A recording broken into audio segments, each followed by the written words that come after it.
This was the area that is the furthest outpost of General Sherman's skirmishers, and also the pickets that are closest to the attacking army. Now, I did bring a little bit of audio-visual for everybody to share, but perhaps I'll just try to explain it. This is a book about Outposts. It's a training manual, a reprint of a training manual by Daniel Butterfield that explains how to outpost, how to guard your camp.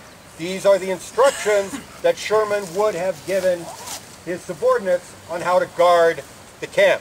And we're not going to go through the manual page by page, and I'm not going to make you learn it, and none of this is going to be on the test.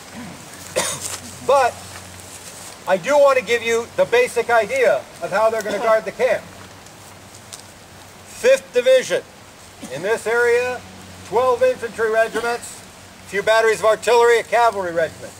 Here's how we guard the camp. Here's how we get the intelligence about who's coming. First, sentinels around the actual camp. It's their job to keep soldiers in, not to keep the enemy out. But they're there. They're walking their beats. Second level of security, the picket posts, starting with what's called a grand guard.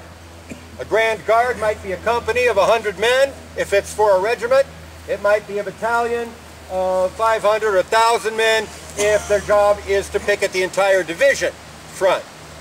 And so you have a large, ready force, large-ish ready force to handle anything, any surprise that you're expecting on the camp.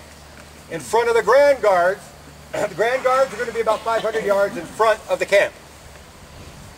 About 500 yards out from the Grand Guards are the picket reserves. It's going to be maybe a platoon, maybe 25 to 50 men.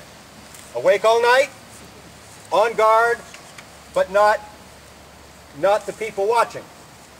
From the picket reserves, then you're going to have the pickets, which are going to be individual soldiers about 50 or 60 yards out from them. Now this is your guard. This is your Yankee soldier, this is your Confederate soldier if you're on that side, standing alone in the dark, peering into the darkness. The first person to see what's out there. After that, gaining intelligence is going to require scouting. It's going to require reconnaissance. It's going to require mounted people. This is what your cavalry was for. General Sherman had 1 battalion of cavalry. On the 4th of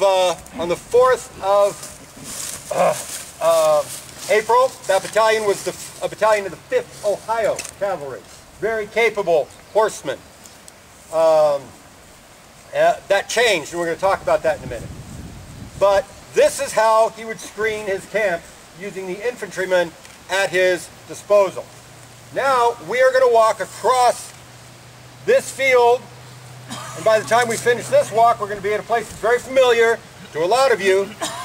We're going to be at the place where the battle began the next morning and where we're going to meet again tomorrow morning at 5. So follow me.